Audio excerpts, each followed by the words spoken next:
نحمده ونصلي على رسوله الكريم اما بعد فاعوذ بالله من الشيطان الرجيم بسم الله الرحمن الرحيم سبحان الذي اسرى بعبده ليلا من المسجد الحرام الى المسجد الاقصى الذي باركنا حوله صدق الله العظيم۔ سامعین محترم، اللہ تعالیٰ نے تمام انبیاء علیہم السلام کو بہت سے معجزات سے نوازا جو اس بات کی تصدیق کرنے کے لیے کافی تھے کہ یہ شخص کوئی عام آدمی نہیں ہے، بلکہ اس کے ساتھ اللہ تعالیٰ کی ساری قوتیں شامل ہیں۔ اس کے ہاتھ سے ان ناممکن چیزوں کا صدور ہو سکتا ہے جس کے بارے میں دوسرے لوگ سوچ بھی نہیں سکتے۔ اللہ تعالیٰ نے حضرت محمد مصطفیٰ صلی اللہ علیہ وآلہ وسلم کو بھی مختلف معجزات سے نوازا، جن میں آپ کا زندہ و تابندہ معجزہ قرآن مجید ہے۔ لیکن قرآن مجید کے بعد آپ صلی اللہ علیہ وآلہ وسلم کو ایک ایسا منفرد معجزہ عطا فرمایا گیا جس کی نظیر انسانی تاریخ میں کہیں نہیں ملتی۔ یہ معجزہ معراج کے نام سے جانا جاتا ہے۔ معراج کا واقعہ انسانی عظمت و سربلندی کا نقطہ عروج ہے۔ واقعہ نبی کریم صلی اللہ علیہ وآلہ وسلم کی سیرت کا وہ منفرد ترین واقعہ ہے جسے عقل سے نہیں، ایمان اور عشق کی طاقت سے سمجھا جا سکتا ہے۔ معراج کا یہ واقعہ ہمیں یہ سبق دیتا ہے کہ آسمان کی بلندیاں اور وسعتیں حضرت انسان کی دسترس میں ہیں۔ یہ واقعہ مستقبل کے بارے میں اللہ تعالیٰ کے منصوبوں اور اسلام کی ترویج اور اشاعت کا غماز بھی ہے۔ روایات کے مطابق معراج کا واقعہ مکی زندگی کے بالکل اینڈ میں پیش آیا۔ یہ وہ مرحلہ تھا کہ جب مکہ ظلم کی ایک ایسی وادی بن چکا تھا جہاں پر مسلمانوں کے لیے مزید رہنا انتہائی دشوار ہو رہا تھا۔ نبی اکرم صلی اللہ علیہ وآلہ وسلم کے دو مادی سہارے حضرت ابو طالب اور حضرت خدیجہ الکبریٰ رضی اللہ تعالی عنہ یکے بعد دیگرے انتقال فرما چکے تھے۔ پھر کیا تھا کہ کفار مکہ نے یہ عزم کر لیا تھا کہ وہ نبی کریم صلی اللہ علیہ وآلہ وسلم اور اہل ایمان کو ایسی پرتشدد زندگی سے گزاریں گے کہ ان کی طاقت ختم اور ان کی برپا کردہ اسلامی تحریک بے جان ہو جائے گی۔ مکہ والوں سے مایوس ہو کر آپ طائف گئے، لیکن وہاں کے باشندوں نے بھی بدسلوکی، بربریت اور ظلم کی وہ داستان رقم کی کہ انسانیت کا سر شرم سے جھک گیا۔ یہ وہ پس منظر تھا جس میں واقعہ معراج پیش آیا، جو اس بات کی طرف اشارہ تھا کہ اے محمد، گھبرانے کی کوئی ضرورت نہیں۔ اگر وقتی طور پر فرش والے آپ کے ساتھ نہیں ہیں تو کوئی بات نہیں ہے، عرش والا تو ہر حال میں آپ کے ساتھ ہے۔ اس کے ساتھ ہی اللہ تعالیٰ کفار مکہ اور سرداران طائف کو یہ بتانا چاہتے تھے کہ اللہ تعالیٰ کی بے پناہ قوت حضرت محمد مصطفیٰ صلی اللہ علیہ وآلہ وسلم اور ان کی برپا کردہ تحریک کے ساتھ ہے۔ وہ اللہ جو انہیں ایک رات میں مکہ المکرمہ سے بیت المقدس اور بیت المقدس سے ملأ اعلیٰ تک لے جا سکتا ہے، اس کی طاقت کے سامنے تمہاری طاقت ایک رائی کے دانے کے برابر بھی حیثیت نہیں رکھتی۔ وہ جلد ہی تمہاری طاقت کو بھی ختم کر دے گا اور اپنے پیارے نبی کو سرخرو اور فاتح کر دے گا۔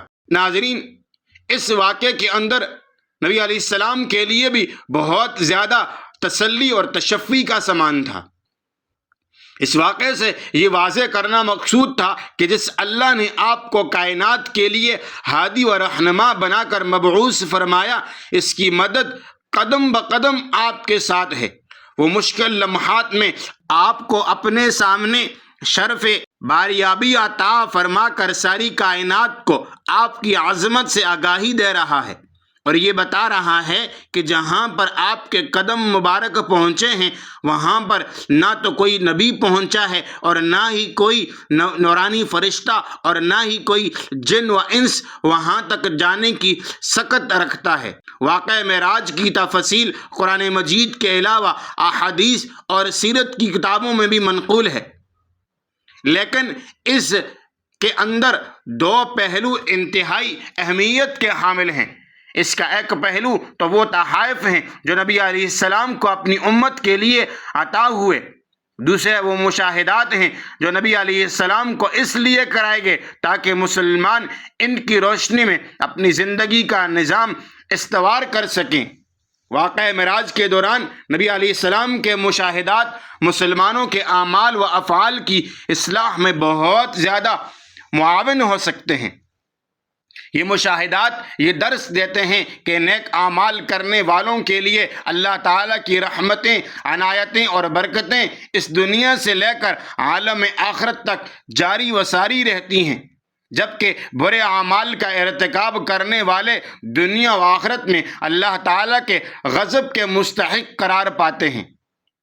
یوں تو نبی علیہ السلام کو معراج کی رات بہت زیادہ تحفے عطا ہوئے، لیکن اس امت کے حوالے سے 4 تحفے انتہائی اہمیت کے حامل ہیں۔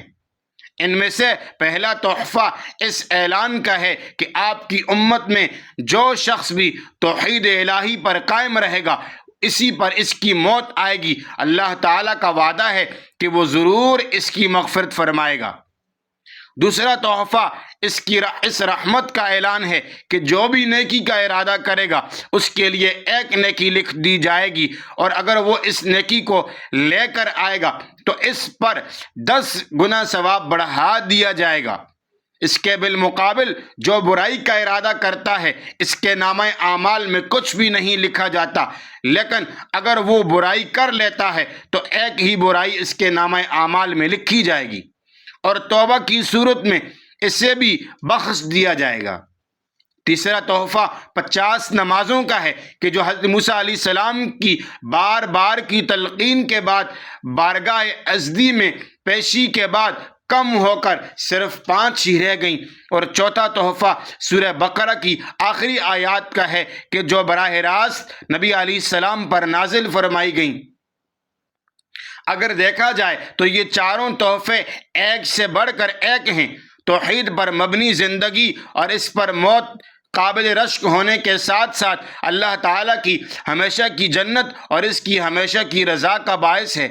نیکی کے ارادے پر ہی اجر و اسے اختیار کرنے پر بے انتہا ثواب، اور اس کے بالمقابل برائی کے ارادے پر کسی بھی سزا کے توقف اور برائی پر اتنا ہی گناہ جتنی اس کی مقدار ہے۔ یہ اللہ کے کرم کی وہ شان ہے جس کا کوئی بھی مقابلہ نہیں کر سکتا۔